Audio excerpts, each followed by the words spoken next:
Everybody's out here talking about how awesome it is being an analyst these days, but how do you know if maybe you should reconsider? In this video, I'm going to explore 5 signs that indicate why maybe you shouldn't become an analyst.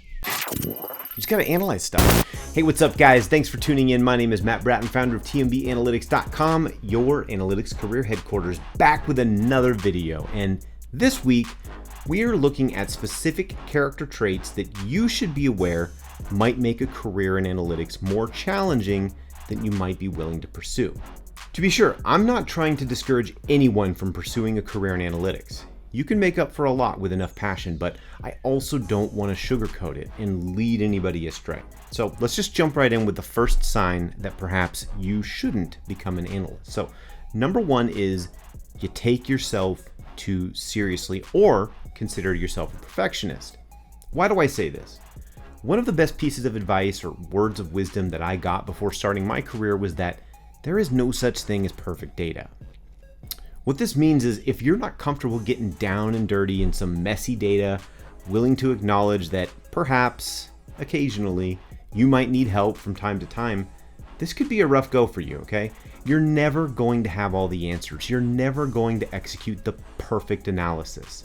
There's always going to be exceptions, errors, flawed assumptions, etc. And you have to be okay with that. You have to have thick skin because what you do is going to be served up for the consumption of the business. And when you kick your baby bird analysis out of the nest, you best believe it's often going to have a rough go out there. But over time, you do get better. You get more resilient, more accustomed to the common issues and questions. And eventually, it's liberating to know that it's okay to not know everything. It's okay to handle dirty data. And you have to do a lot of cleanup. It's part of the job, and a thankless part at that. So if this scares you, take a long look in the mirror, and if you choose to move forward, go ahead and meet me at sign number 2. The second sign that you might not be cut out for analyst work is you're afraid to ask questions. And I kind of hinted at this with the not having all the answers bit before, but seriously, if you have a track record of not being able to speak up, this might be a difficult role for you, as it's possibly the most important part of the job, being able to ask good questions.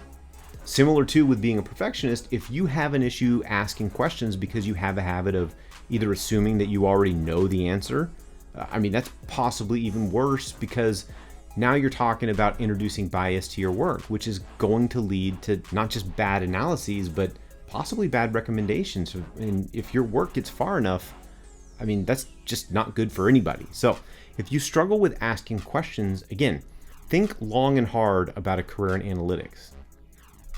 How about sign number 3?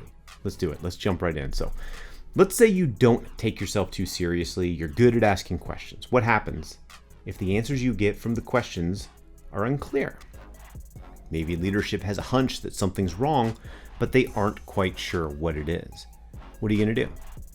If you haven't guessed, being able to deal with ambiguity is a huge plus for any good analyst. So if you're more of a cut and dry, keep things in the box, let's not make assumptions kind of person, you're going to struggle with, most of what an analyst job is dealing with ambiguous situations where you're not only necessarily clear on where you're headed, you might not even be clear on the question you're trying to answer half the time. Now, I know this may come as a shock to some who think every analytical endeavor follows a very clean, prescriptive process where you have clearly defined questions, you just go down your checklist and make beautiful things happen. But here's the reality.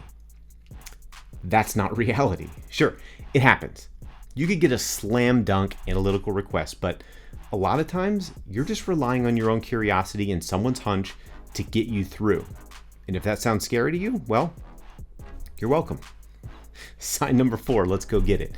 So full disclosure, I have found this one is admittedly more difficult the more senior you become, but if you don't like or have an inability to look objectively at your own work and QA it, you might find yourself in trouble as an analyst. Now, let me be clear about something. Reviewing other people's work is one of the easiest jobs on earth. Seriously, just pick any number, any conclusion, any finding and ask about it, and 9 times out of 10, you're going to make the other person squirm. Even if they did an ironclad job, doesn't matter. Simply applying pressure and attention to anything is going to make even the most confident analysts start to question themselves, often because they're so fresh out of the weeds that they understand the depth they had to trudge through to clean and organize and analyze and present the data. Any number could cause discomfort being questioned. That said, over time, you start to develop mental checklists of how to pressure test your own work, validate key findings, highlight certain assumptions, and really answer questions before they have to even be asked. The difficulty arises when you're just going through the motions and not actually thinking critically about your own work. I don't care how smart, diligent, or organized you are, you could mess something up. It happens, okay? The question is, what did you mess up, and how quickly do you learn from your mistakes and use them to reinforce your processes and make you that much stronger? Where I've seen analysts get in career trouble is by never quite learning how to review their own work and making the same mistakes over and over and over. This gets tiresome and it can lead to bad outcomes for everyone involved. So if you don't like reviewing your own work and possibly having to redo things on the regular, this might not be the field for you. Just saying.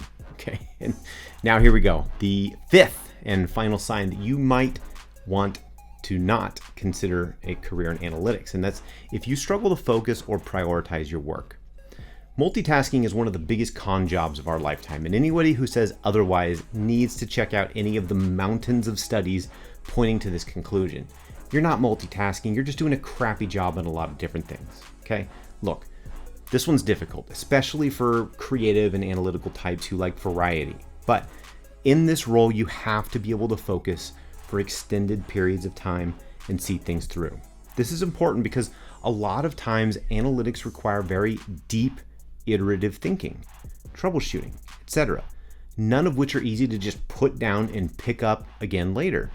The kind of mental energy required to put down one thing and shift to another is hard enough, but having to dive back down into the weeds and recall where you left off is a recipe for a lot of unnecessary churn. Long turnaround times and likely incongruent findings, disparate execution. It shows in your work when you stop and start and stop and start. And the end result is sometimes a hodgepodge of disjointed thinking. It's not good for anyone. Look, I know people who are watching this, maybe analysts, are probably thinking like, what the heck, dude? You kind of can't help it. Sometimes that's true. Sometimes duty calls and you have to put one thing down and give something else your full attention. But there's a difference between the business dictating changes and you recognizing when you're just stalling or bored or stuck, and instead of seeing something through, you withdraw and inadvertently turn what could have been a few-hour project into something that'll take you a week to circle back on, pick back up, and try to see through to the finish line. It's hard, but recognize that never being able to see projects through will make becoming an analyst a very difficult endeavor. All right? How about you? Did I miss any signs that you'd throw out there as a warning to others that maybe they should reconsider a career in analytics? If I did, go ahead and add your thoughts in the comments below. And if you like this video and you're interested in more content about all things analytics careers, go ahead and subscribe to my channel where I drop new content every week for you to enjoy. But that's all for now. Thanks for watching.